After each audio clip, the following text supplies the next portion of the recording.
हवाले से गौर व फिक्र करता जाए। ये बयान इस्लाह मुआशरा है कि अल्लाह कुरान में फरमाता या अय्युहल इंसानु मा गर्रका बिरब्बिकल करीम, ऐ लोगों तुम्हें तुम्हारे रब से किस चीज ने दूर कर दिया।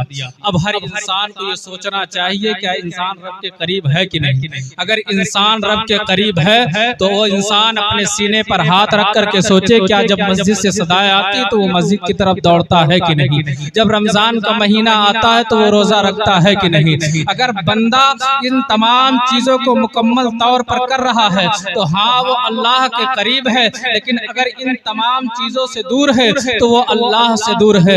आखिर ये अल्लाह से दूरी बनी कैसे, आखिर अल्लाह से हम दूर हुए कैसे, आखिर हम अल्लाह से इतने दूर कैसे हो गए। तो बताया गया ये दौलत है जो इंसान को अल्लाह से दूर कर गई। हमारे जहन में, हमारे समाज में एक बात पैदा कर दी गई कि एक अच्छी बिल्डिंग बना लेना ये कामयाबी की दलील है। हमारे समाज में एक बात चलती है कि जमीन हो जाना ये कामयाबी की दलील है। हमारे समाज में एक बात चलती है दौलत का हो जाना कामयाबी की दलील है। वाकई समाज हमारा अगर ये तीनों चीजें इंसान के पास पाई जाए तो उसे कहता है ये कामयाब है, ये दौलतमंद लोग हैं, ये अमीर लोग हैं, ये दुनिया में कामयाब हो गया। हाँ वो दुनिया में कामयाब हो गया है, लेकिन अल्लाह फरमाता है या अय्युहल इंसानु मा गर्रका बिरब्बिकल करीम, ऐ लोगों तुम्हें तुम्हारे रब से किस चीज ने दूर कर दिया। अगर इस नियत से देखा जाए तो पता चलता है दौलत ने दूर कर दिया। तो जिसके पास दौलत हो दुनिया उसे कामयाब कहती है। ऐसा नहीं है, ये हमारे माशरे में ये चीजें मौजूद हो गई कि दुनिया दौलत वाले को कामयाब कहती है।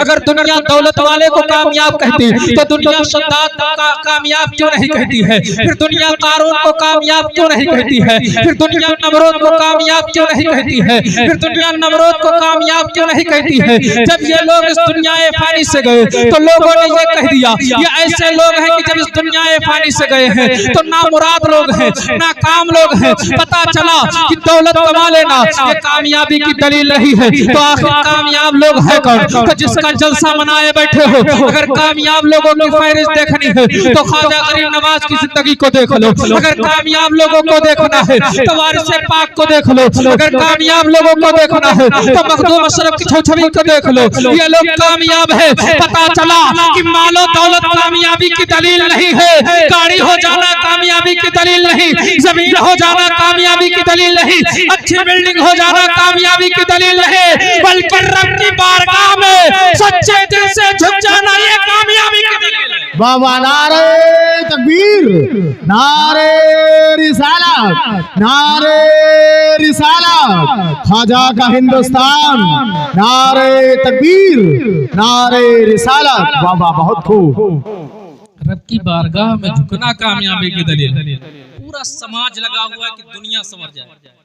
संवारना कैसा चाहता दुनिया? दौलत से। दौलत से किसी की दुनिया नहीं संवरती, जिंदगी कटती है जिंदगी दौलत से।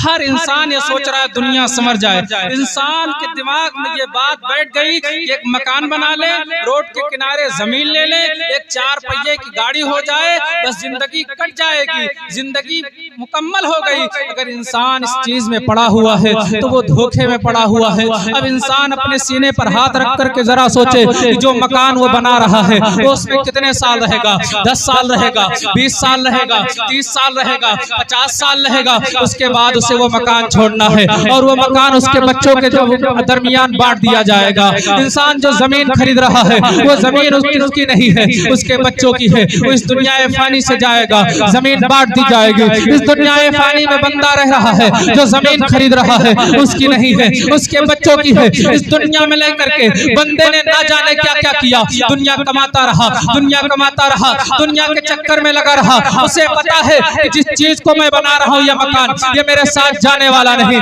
जमीन मेरे साथ जाने वाली नहीं। हर इंसान को ये पता है, लेकिन मुकम्मल उसने दुनिया कमाई, मुकम्मल दुनिया की लालच में पड़ा रहा। हर इंसान को ये पता है कि एक दिन मौत आनी है। अगर कोई इंसान ऐसा हो जैसे ये ना पता हो कि मौत आनी है तो जरा हाथ उठा करके मुझसे कहे। हर इंसान यही कहेगा एक दिन मौत आनी है और मौत तो आनी है, लेकिन जब मौत का फरिश्ता आता है तो वो ये नहीं देखता कि कोई किसकी बेबी बेवा हो रही है, किसका बच्चा यतीम हो रहा है। और तो और की बात, जब मौत का फरिश्ता आता है तो वो रिश्वत भी नहीं लेता है कि कुछ ले दे करके उससे मामला साफ कर लिया जाए। नहीं नहीं, जिस दिन मौत का वक्त पूरा हो जाता है, फरिश्ता आता है, रूह को कब्ज कर लेता है और लेकर के चला जाता है। हर इंसान को यह पता है कि एक दिन रब की बारगाह में हाजिर होना है और अपने किए हुए करतूतों का हिसाब किताब देना है। लेकिन बंदे को ऐसा पता होते हुए आज हमारी नमाजों का हाल क्या है? आज हमारी मस्जिदों से जब सदाएं आती है, हम नमाजों की तरफ नहीं जाते हैं। हर बंदे को यह पता है कि रब की बारगाह में जब खड़े होंगे तो सलात व सलाम के बारे में पूछा जाएगा,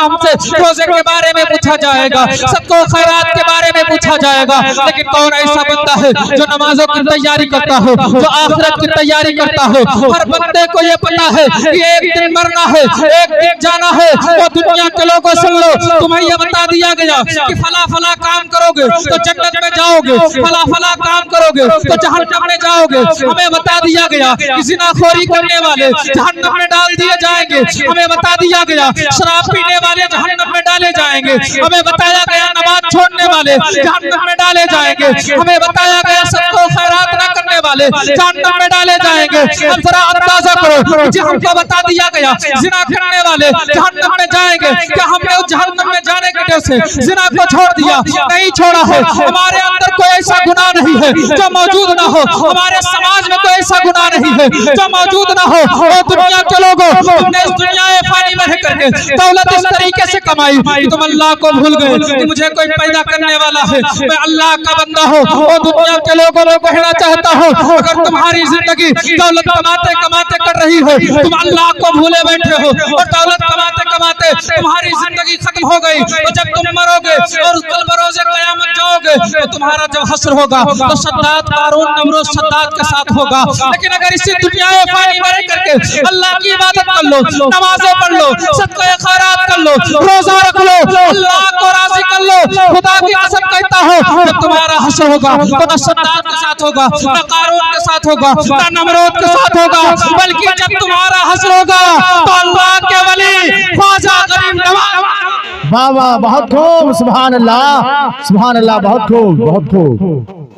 लेकिन क्या है, नमाज रोजा कहाँ? जिंदगी तो हर इंसान ये सोचता है ना, तो गोश्त खाने के नाम मुसलमान रख दिया लोगों ने।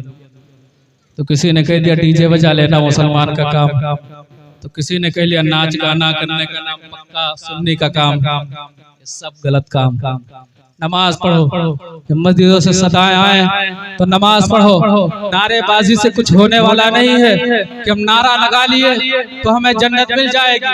हमारे दिमाग में जो चीजें बैठ गई ना कि नारा लगाने से जन्नत मिल जाएगी, नारा लगाने से हमारा बेड़ा पार हो जाएगा। अगर नारा लगाने से बेड़ा पार हो जाता तो हजरत बिलाल कोड़े न खाते। अगर नारेबाजी से जन्नत मिल जाती, अगर जन्नत इतनी आसान होती तो इमाम हुसैन मैदाने करबला में 72 के साथ जाकर के शहीद ना होते। अगर जन्नत इतनी आसान होती तो साहबे कराम ने जो दीन को फैलाने में मुसीबतें झेली है वो मुसीबतें ना झेलते। अगर जन्नत मिलनी इतनी आसान होती तो मोहम्मद बिन कासिम हिंदुस्तान की सरजमीन पर अरब के मुल्क से ना आते। अगर जन्नत इतनी आसान होती तो ये जगह जगह जो औलियाए कराम देख रहे हो ये ना दिखाई देते, सबको जन्नत मिल जाती। दीन का काम कोई नहीं करता। अगर जन्नत चाहते हो तो जन्नत नारेबाजी से नहीं मिलेगी, बल्कि रब को राजी कर लो और मुस्तफा के कदमों में बैठ करके अर्ज करो कि मैं मुजरिम हुआ का मुझे साथ ले लो कि रास्ते में है जा बचा। नारे तकबीर, नारे रिसालत, नारे रिसालत, मसलके आला हजरत, मसलके आला हजरत। सुभान अल्लाह, सुभान अल्लाह, बहुत खूब। हमारा हाल यही है कि नारा लगा लेने से जन्नत मिल जाएगी। कोई कोई कह भी देता है लगाओ नारा मिल जाएगी जन्नत, दियो 10 रुपया मिल जाए जन्नत। 10 रुपया देने से जन्नत नहीं मिलती। नमाज रोजा पहले बात आपका मसलक सही होना चाहिए, वो मसलक बरेली होना चाहिए, मसलक में कमी ना हो, अकीदा पुख्ता हो, उसके साथ नमाज रोजा सदका खैरात ये तमाम चीजें जब लेकर के जाएंगे तब जन्नत मिलेगी।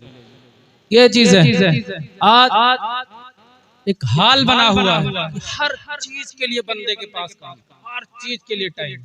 अभी मिसाल के तौर पर कोई ऐसी चीज बंदे के सामने पेश आ जाए तो बंदा उसके लिए है टाइम। मिसाल के तौर पर उसका टिकट 3 बजे रात, तो 2 ही बजे उठ जाता है, 2 बजे उठेगा, नहाएगा, धोएगा और आधे घंटे पहले पहुंच भी जाएगा।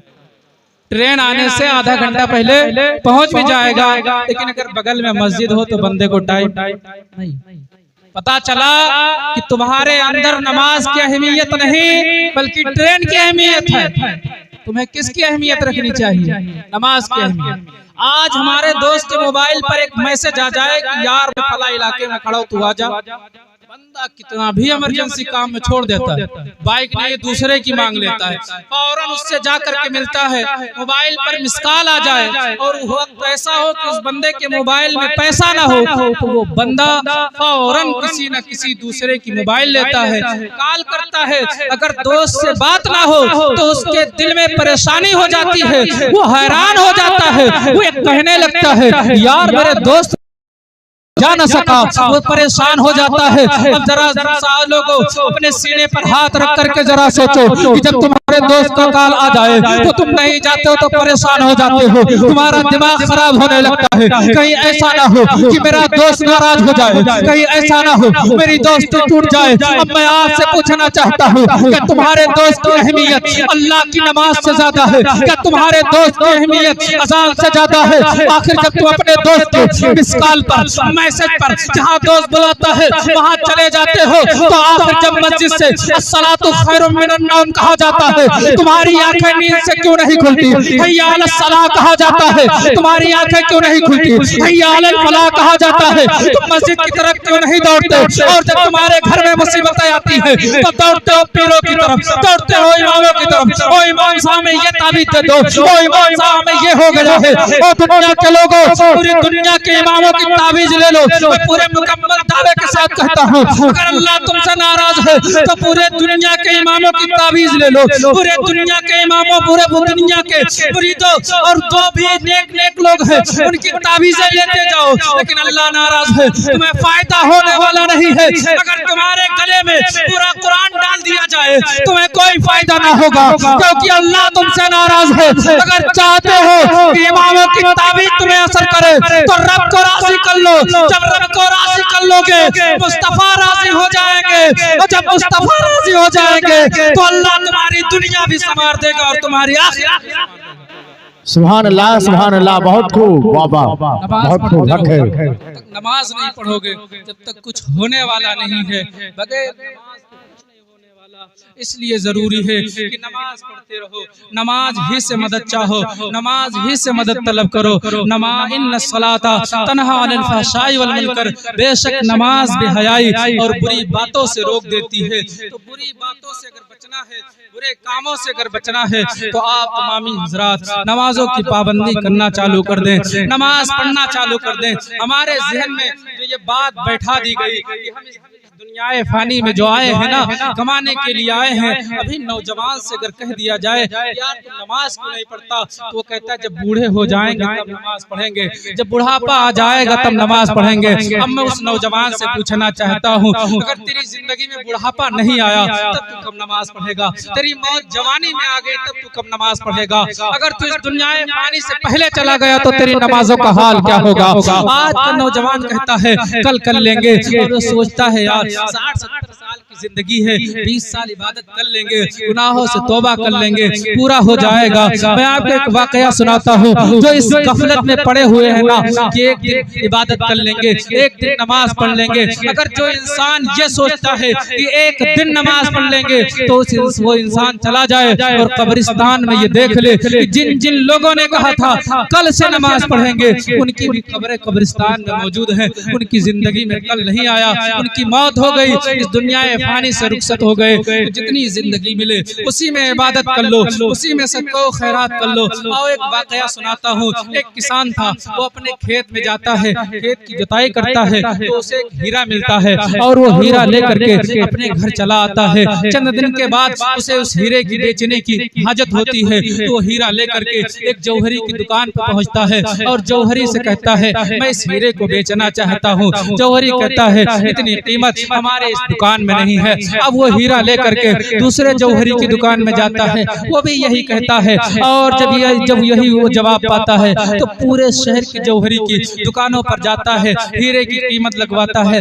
हर इंसान यही कहता है इतनी कीमत हमारे दुकान में नहीं है। फिर वो हीरा लेकर के बादशाह वक्त के पास पहुंच जाता है और कहता है मैं इस हीरे को बेचना चाहता हूँ, मैं इस हीरे को बेचना चाहता हूँ। बादशाह वक्त ने कहा ये हीरे की कीमत तो हमारी पूरी सल्तनत में नहीं है। उस किसान ने कहा नहीं मैं इसे बेचना चाहता हूँ। बादशाह ने कहा ठीक है, कल जब सूरज निकलने वाला होगा तो आ जाना, सूरज गुरूब होने तक तुम्हें मेरे मालो दौलत वाले खजाने वाले घर में दाखिल कर दिया जाएगा, उसमें चले जाना। जितना माल तुम भर लोगे वो तुम्हारा हो जाएगा, जितना माल तुम भरोगे वो तुम्हारे घर भेज दिया जाएगा। वो किसान जब सूरज निकलने वाला होता है, वो किसान चला जाता है। जब सूरज निकलने वाला होता है, बादशाह की सल्तनत में दाखिल होता है और उसकी बारगाह में जब जाता है, बादशाह कहता है मेरे सिपाहियों इस किसान को ले लो और इसे हीरे जवाहरात वाले कमरे में दाखिल कर दो। उसके हाथ में बोरियां दे दी जाती है और किसान से कहा जाता है जितना तेरा मन करे उतना भर ले, ये सब तेरा है। सूरज अभी निकलने वाला है, सूरज गुरूब होने तक जितना माल तू भरेगा सब तेरा हो जाएगा। किसान कहता है ठीक है। इसके हाथ में बोरियां दे दी जाती है, खजाने वाले कमरे में दाखिल किया जाता है। और जब वो खजाने वाले कमरे में जाता है तो क्या देखता है कि उसके पास एक हीरे थे, वहाँ हजारों हीरे रखे हुए हैं, हजारों जवाहरात रखे हुए हैं। अब वो उसको देख रहा है, देखते देखते क्या देखता है कि एक सोने का तख्त है जो हवाओं में बात कर रहा है। अब वो किसान उस तख्त को जब देखता है तो उस पर बैठ जाता है। अब उसके दिल में ये ख्याल आता है यार सूरज निकला है, सूरज गुरूब होने तक माल भरना है, भर लेंगे, अभी बहुत टाइम है, बहुत टाइम है। वो किसान उसी तख्त पर सो जाता है और सोचता है लाओ थोड़ा आराम कर लेते हैं। इस वाक़े को जरा गौर से सुनो। जब किसान ने ये सोचा था कि लाओ थोड़ा आराम कर लेते हैं तो उसी तख्त पर लेट जाता है और जब लेटता है तो उसे इसी गफलत की नींद आती है कि वो सो जाता है और जब सोता है तो सूरज गुरूब हो जाता है। जैसे सूरज गुरूब होता है बादशाह अपने सिपाहियों को भेजता है, कहता है उस किसान को जा करके ले आओ,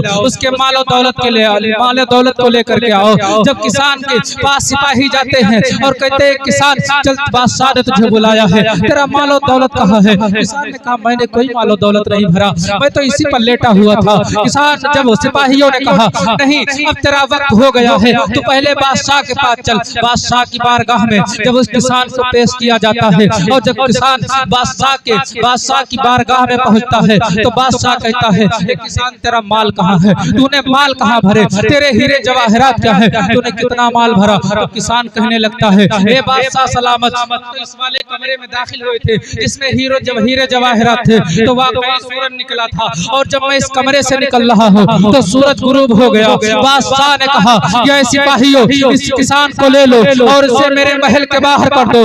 वो किसान गड़गड़ाने लगा ए बादशाह सलामत, हमें इतनी मोहलत दे दी जाए कि मैं उस हीरे जवाहरात वाले कमरे में चला जाऊं, थोड़ा सा माल ले लूं जो मेरे लिए काफी होगा। बादशाह ने कहा नहीं अब तेरा वक्त यही था कि सूरज निकलने से सूरज गुरूब होने तक तुझे मालो दौलत भरना था, इसके अलावा तेरे पास टाइम नहीं है। उस किसान को सिपाही पकड़ते हैं, उसके महल से बाहर कर देते हैं। कहने का मतलब यह है कि जो आप दुनिया में रह करके जितने लोग नमाज नहीं पढ़ते, सदका खैरात नहीं करते, रोजा नहीं रखते, कल बरोज़े क़यामत रब की बारगाह में खड़े होंगे, अर्ज़ करेंगे परवरदिगार आलम हमें इस दुनिया फानी में जाने की इतनी मोहलत दे दी जाए कि मैं तेरे नाम से सजदा कर लूं, तेरे नाम से नमाजें पढ़ लूं, तेरे नाम से सदका खैरात कर लूं। तो रब ये फरमाएगा ए लोगों तुम्हें 50 साल की जिंदगी दी गई थी, 60 साल की जिंदगी दी गई थी, इतने में तुम्हें सदका खैरात करना था, इतने ही में तुम्हें नमाजें पढ़नी थी, इतने ही में तुझे रोजा रखना था। पता चला अगर किसान चाहता तो सूरज निकलने से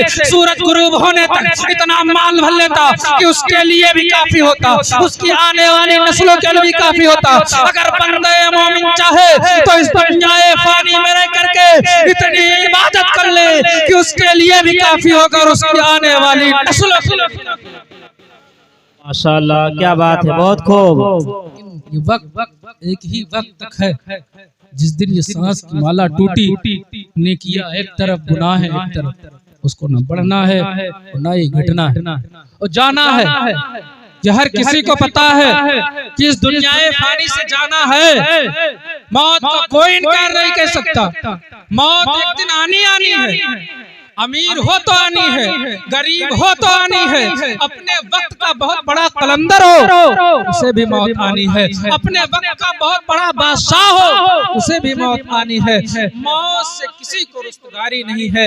आज हर इंसान को एक ना एक दिन इस दुनिया फानी से जाना है। तो जब जाना है तो फिर तैयारी क्यों नहीं? अगर हमें मिसाल के तौर पर मुंबई जाना है तो हम जब सफर के लिए निकलते हैं तो तमाम चीजों का इंतजाम करते हैं। ये चीजें ले लें, रास्ते में जरूरत पड़ेगी, ये चीजें ले लेते हैं, ये चीजें ले लेते हैं, खाने का सामान लेते हैं, पहनने का सामान लेते हैं, सब चीजें तैयार करते हैं। किस लिए? ताकि मुसीबत ना पेश आए। जब तुम आखिरत पर जा रहे हो, जब तुम आखिरी जिंदगी तुम्हारी, जब तुम्हारी जिंदगी खत्म हो रही है, तुम आखिरत के सफर पर जब जा रहे हो, क्या लेकर के जा रहे हो? वहाँ कपड़ा जाना नहीं है, खाना पानी जाना नहीं है, वहाँ तो नमाजें जानी है, वहाँ तो सदको खैरात जानी है। ये लेकर के हमको जाना चाहिए। और जब ये लेकर के जाएंगे तो अल्लाह हमारी दुनिया भी संवार देगा, हमारी आखिरत भी संवार देगा। लेकिन हमारा हाल क्या है कि हम जुमा पढ़ने जाते हैं, उसमें भी हाल बहुत बदतर है। 2 रकात नमाज फर्ज पढ़ते हैं, उसके बाद मस्जिद में इतनी तेज उलझन होती है कि किस तरीके से घर पे चलें। ऐसा लग रहा है कि ये बंदा 2 रकात नमाज पढ़ा है, उतनी देर में ये लखपति होने वाला था, अब ये फिर घर की तरफ दौड़ता है। ऐसा लगता है ये करोड़ों अभी कमाएगा जा करके। इस तरीके से भागते हैं, ऐसा लगता है किसी ने इनको कैद करके रखा हुआ है, किसी ने पकड़ करके रखा हुआ है इनको। हज़रात मोहतरम जरा गौर करो कि 2 रकात नमाज फर्ज पढ़ते हो, वो भी फॉर्मेलिटी के तौर पर अदा करते हो, और पढ़ा फिर फौरन भाग लिए। हमने हदीसों में पढ़ा है कि जिसका दिल मस्जिद में जाकर के उलझन होने लगे, जिसका दिल मस्जिद में जाकर के घबराने लगे, तो उसने अपने दिल को जहन्नम में जाने वाला बना लिया है, उसने अपने जिस्म को जहन्नम में जलाने वाला बना लिया है। 2 रकात नमाज फर्ज पढ़ करके भागते हो। कुछ हजरात हमारे माशरे में ऐसे भी हैं जिनको लगता है कि हमारे पास पैसा है तो हम पर नमाज फर्ज नहीं है, हमारे गरीबों पर नमाज फर्ज है। उन लोगों से मैं कहना चाहता हूँ, जैसे ही गरीबों पर नमाजें फर्ज है, वैसे ही अमीरों पर नमाजें फर्ज है। नमाज सब पर फर्ज करार दी गई है। अपने वक्त का बहुत बड़ा बादशाह हो, अपने वक्त का बहुत बड़ा गरीब हो, सब पर नमाजें फर्ज है। हमारे माशरे के कुछ बड़े हजरात हैं जो जुमा के दिन जब आता है तो उनके कुर्ते और पैजामे बिल्कुल व्हाइट होते हैं, सिर्फ वो जुमा की नमाज पढ़ते हैं, उनके कुर्ते पैजामे कलब में चढ़े होते हैं। और जब वो मस्जिद से, जब वो अपने घर से निकलते हैं तो ऐसा लगता है कि मस्जिद नहीं बल्कि किसी पार्लियामेंट में भाषण देने जा रहा है। और जब वो मस्जिद की दरवाजे पर पहुंचता है तो इतनी तेज से जूता मारता है ताकि गरीबों को पता चल जाए कि सेठ साहब की आमद हो चुकी है, सेठ साहब तशरीफ ला चुके हैं, फलाने साहब तशरीफ ला चुके हैं, ढकाने साहब आ गए हैं। और गरीब जब उनको देखता है तो जगह दे देता है। और जब वो अमीर इंसान जब मस्जिद में दाखिल होता है तो देखते करीब में गरीब तो नहीं बैठा हुआ है, उसे गरीबी से बू आने लगती है। वो गरीब जब नहीं देखता तो जब वो देख बैठना चाहता है क्योंकि उसके कुर्ते व्हाइट हैं, उसके पैजामे व्हाइट हैं। और वो जब चटाई देखता है, ऐसा नहीं कि कहीं चटाई पे गंदगी न लगी हो, चटाई पे धूल न लगी हो, चटाई पे मैल न जमी हो, पहले झाड़ता है। अगर मैल नजर आ गई तो वो इमाम साहब से बोल पड़ता है, ए इमाम साहब यार इसको धुलवाते नहीं हैं, मुअज्जिन साहब आप इसकी सफाई नहीं करते हैं। ए दुनियादार, तुझे ये पता चल गया कि मस्जिद की चटाई पर मैल जमी हुई है, लेकिन जो तूने अपने दिल पर तकब्बुर की मैल जमा ली, जो अपने दिल पर बुग़्ज़ व हसद की मैल जमा ली, वो तुझे नजर नहीं आई। अरे ये मस्जिद की चटाई है, चंद पानी से धुल जाएगी, लेकिन जो तूने अपने दिल पर मैल जमा वाली है, ये 70 पानियों से भी धुलने वाला नहीं है। अगर तू चाहता है, अगर तू चाहता है कि तेरा दिल साफ हो, अगर यही दिल लेकर के तू खाने काबा में चला जाए, नमाज पढ़ ले, अगर तेरे दिल में मैल है नमाज कबूल होने वाली नहीं है। अगर तू यही दिल लेकर के तेरे दिल में बुग़्ज़ व हसद की मैल है, अगर तू मकाम इब्राहीम में भी नमाज पढ़े नमाज कबूल नहीं होगी। अगर तुम्हारे दिल में बुग़्ज़ व हसद की मैल है तो तुम मस्जिद अक़सा में चले जाओ, मस्जिद नबवी में चले जाओ, तुम्हारी नमाजें होने वाली नहीं है। अगर तू चाहता है कि तेरी नमाजें कबूल हो तो तू पहले अपने दिल के मैल को साफ कर ले। जब तू अपने दिल के मैल को साफ कर लेगा, खुदा की कसम कहता हूँ दुनिया के किसी कोने में सजदा करेगा अल्लाह तेरे सजदे। सुभान अल्लाह, बहुत खूब, वाह वाह, बहुत खूब, बहुत उम्दा। पहुँचो तो ऐसे पहुँचो, दिल साफ होना चाहिए, बिल्कुल नरम मिजाजी के साथ मस्जिद में जाया करो, अकड़ते हुए मस्जिद में न जाओ। आज हमारे नौजवानों का हाल देख लो और कल के नौजवानों का हाल देख लो। अगर इन दोनों में मुआवजा, इन दोनों में अगर देखा जाए तो जमीनों आसमान का फर्क है। कल के 17 साल के मुसलमानों ने ऐसी इस दुनियाए फानी में तारीखें लिखी हैं कि तारीख आज भी पढ़ती है तो वो हैरान हो जाती है कि 17 साल के नौजवानों ने ये कैसे करके दिखाया। हमारे माशरे में हाल ये है, हमारा नौजवान जरा देखो बिल्कुल बदलता जा रहा है। हमारे नौजवान का हाल देखो कि जैसे जैसे हमारा नौजवान इस दुनियाए फानी में किसको फॉलो करता है, सलमान खान, शाहरुख खान, इनको फॉलो करता है, इनके नक्शे कदम पर चलता है। अगर उनकी पैंट फटती है कहीं से तो इस नौजवान की भी पैंट फट जाती है। उनके बाल अगर इधर से गायब हो गए तो इनके भी बाल उसी तरफ से गायब हो जाते हैं। अगर उसके बाल पीछे से गायब हो गए तो हमारे नौजवानों के बाल पीछे से गायब हो जाते हैं। अगर उसकी पैंट में 4 जगह फट गई तो इसकी भी पैंट 4 जगह से फट जाती है। और नौजवानों तुम इनके पीछे पड़ गए, तुम इनको फॉलो करने लगे, इनके नक्शे कदम पर चलने लगे। और नौजवानों अगर चलना है तो फिर खालिद बिन वलीद के पीछे क्यों नहीं चलते, हजरत अबू बकर के पीछे क्यों नहीं चलते। अगर चलना ही है तो हजरत अबू बकर के पीछे चलो, अगर चलना ही है तो हजरत उमर फारूक के पीछे चलो। अगर तुम्हें किसी को फॉलो करना है तो उस्मान गनी को फॉलो करो, अगर तुम्हें किसी को फॉलो करना है तो हजरत अली को फॉलो करो, अगर तुम्हें किसी के पीछे चलना है तो इमाम हुसैन के पीछे चलो, अगर तुम्हें किसी के पीछे चलना है तो ख्वाजा गरीब नवाज के पीछे चलो, अगर तुम्हें किसी की जिंदगी पढ़नी है तो वारिस पाक की जिंदगी पढ़ो, अगर किसी के पीछे चलना है तो मखदूम अशरफ की छवछवी के पीछे चलो।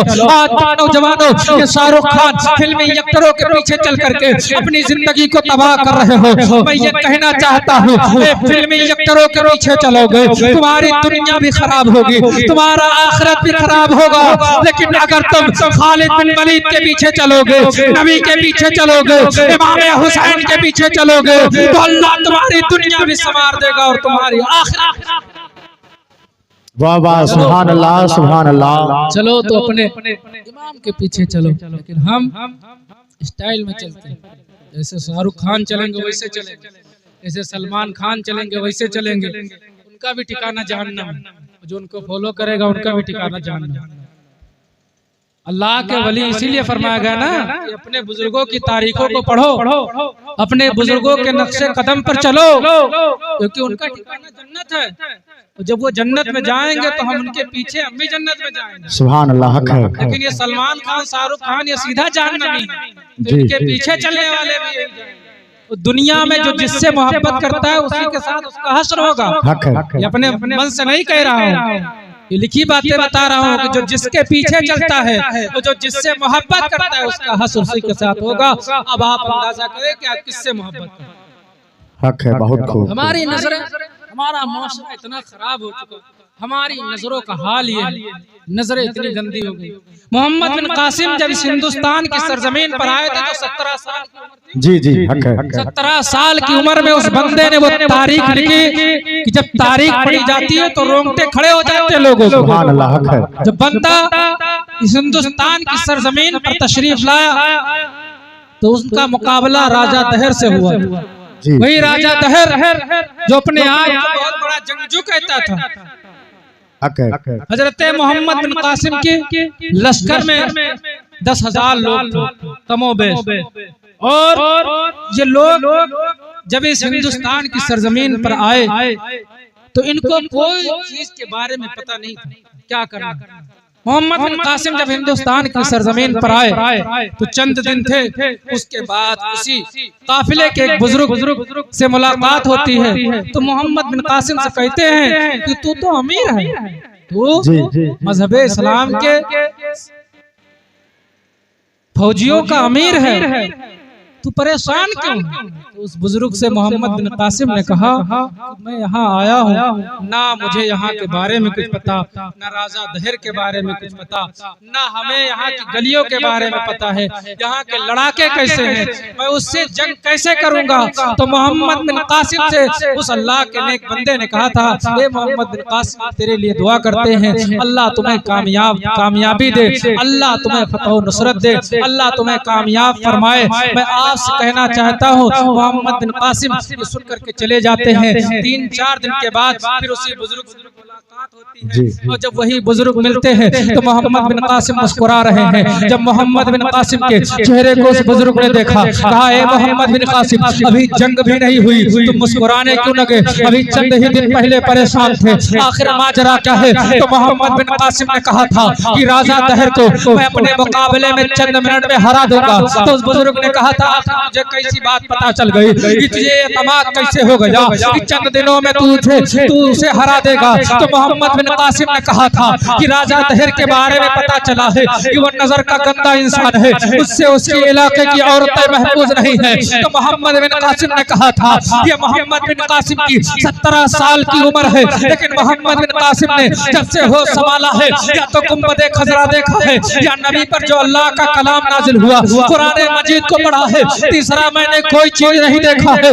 मोहम्मद बिन कासिम ने कहा था कि उसकी नजर गंदी है, हम उसे हरा देंगे।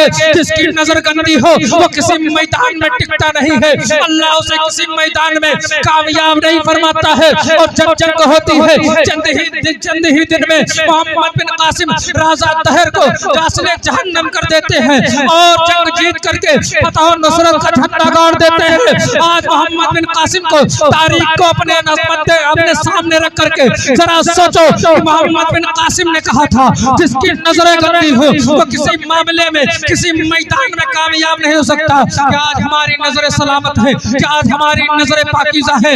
आज हमारी नजरें गंदी हो गई तो हर जगह से पसपाइयों का नजारा करना पड़ता है, हमें हर जगह से पसपाइयां देखनी पड़ती है। लेकिन ओ मुसलमानों, अपनी नजरों को पाकीज़ा बना लो, अपनी नजरों को पाक कर लो। खुदा की कसम, जिस मैदान में खड़े हो जाओगे अल्लाह तुम्हें कामयाबी अता फरमाएगा।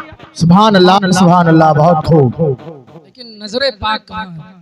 गुनाह करते हैं तो अलल ऐलान बयान करते हैं अपने दोस्तों से, हमने ये कर डाला, हमने वो कर डाला, ये बयान करते हैं और फखरिया अल्फाज से गोया उसे लगता है कि इस दुनिया में गुनाह करने के लिए पैदा हुआ। ये गुनाह हो जाए तो किसी के सामने बयान न करो। इससे बड़ा गुनाहगार कोई नहीं है जो अपने गुनाहों की राह दूसरे को बताए।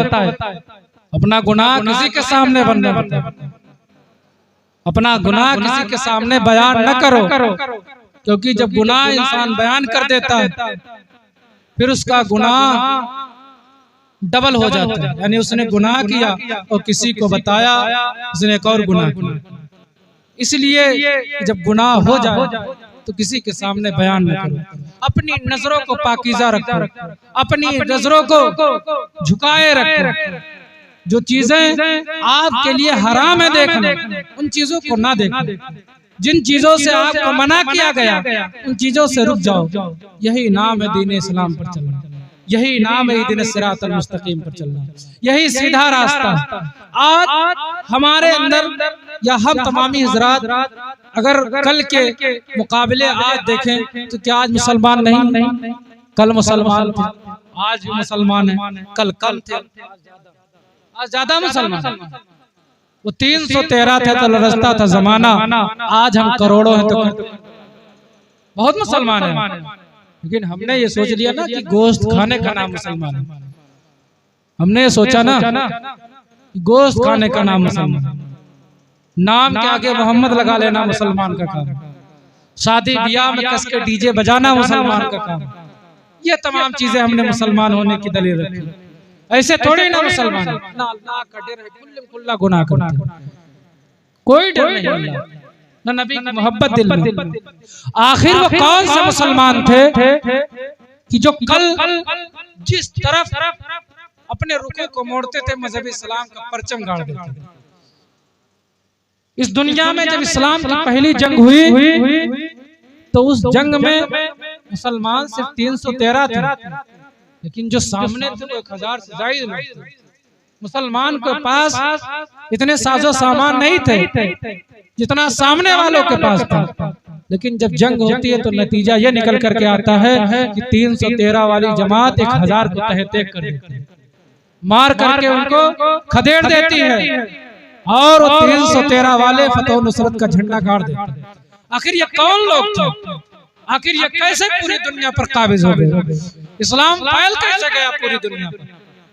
अगर आप अंदाजा करें तो पता चलेगा कि इस्लाम ऐसे नहीं फैला है। इस्लाम कोई कहता है तलवार की धार पर फैला है, इस्लाम तलवार की धार पर बिल्कुल नहीं फैला। इस्लाम अखलाक से फैला है, इस्लाम आदतों एतबार से फैला है। मुसलमानों की आदत देख करके लोग ईमान ले आया करते थे। जब मुसलमान की आदत देखते थे तो लोग ईमान ले आया करते थे। आज के मुसलमानों को लोग देख करके अपना ईमान कहते हैं शुक्र है कि मैं मुसलमान नहीं हूँ। ऐसा ऐसा काम मुसलमान करने लगा है। मुसलमान के अंदर कौन सी ऐसी चीज नहीं है जो नहीं है? मुसलमान के अंदर जुआखोरी, शराबनोशी, जिनाबाजी, फिल्मबीनी, दुनिया का कोई ऐसा गुनाह नहीं जो मुसलमान के अंदर पाया ना जाता हो, हमारे समाज में मौजूद ना हो। आखिर वो कौन से मुसलमान थे जो पूरी दुनिया पर मजहब इस्लाम के झंडे गाड़ते थे? आखिर उन मुसलमानों के अंदर हमारे अंदर आखिर फर्क क्या है कि जब वो 313 वालों ने जिस तरह अपने रुखों को मोड़ा, मजहब इस्लाम के झंडे को गाड़ दिया, आखिर वो कौन से मुसलमान थे कि वो जब चलते थे तो मजहब इस्लाम के झंडे गाड़ते हुए आगे बढ़ा करते थे? वो जिस मैदान में जाते थे मैदान कामयाब कर लेते थे, जिस मैदान में जाते थे मैदान फतह कर लेते थे, जहाँ खड़े हो जाते थे मैदान उनका हो जाता था।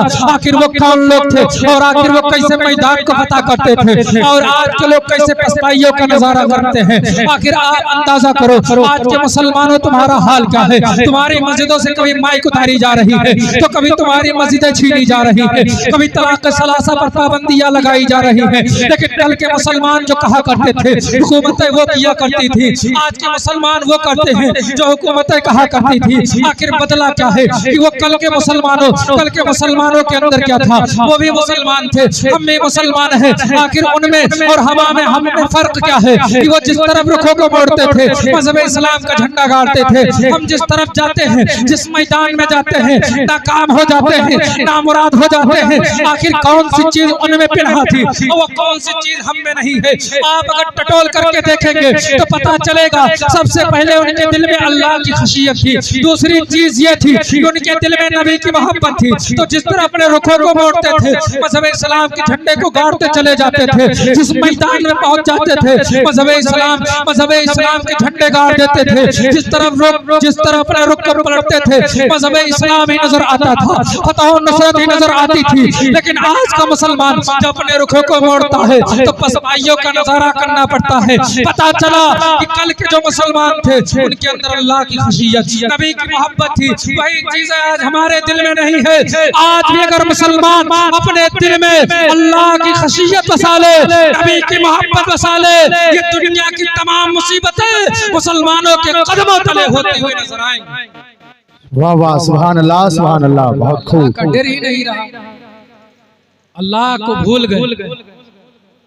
तो इसलिए आप तमामी हजरात अल्लाह को याद करें, अल्लाह से लो लगाएं, नमाजें पढ़ते रहें। बगैर नमाज के कितना भी आप मुसलमान बन जाइए, किसी काम का हमने पढ़ा है कि 110 सहाबे कराम ने लिखा है कि जो एक वक्त की जान बूझ करके नमाज छोड़ दे वो काफिर हो जाता है।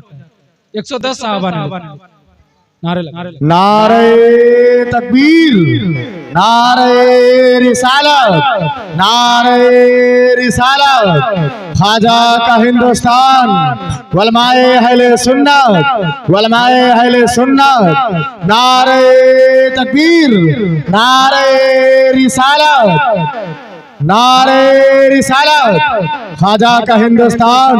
आप हजरात अगर खड़े हो गए हैं, बराए मेहरबानी इधर से इधर आ जाएं, जो कुर्सियां खाली हैं एक ही साइड में आप हजरात हो जाएं, ताकि प्रोग्राम और थोड़ी देर अभी बढ़ाया जाएगा इंशाअल्लाह। और अजीज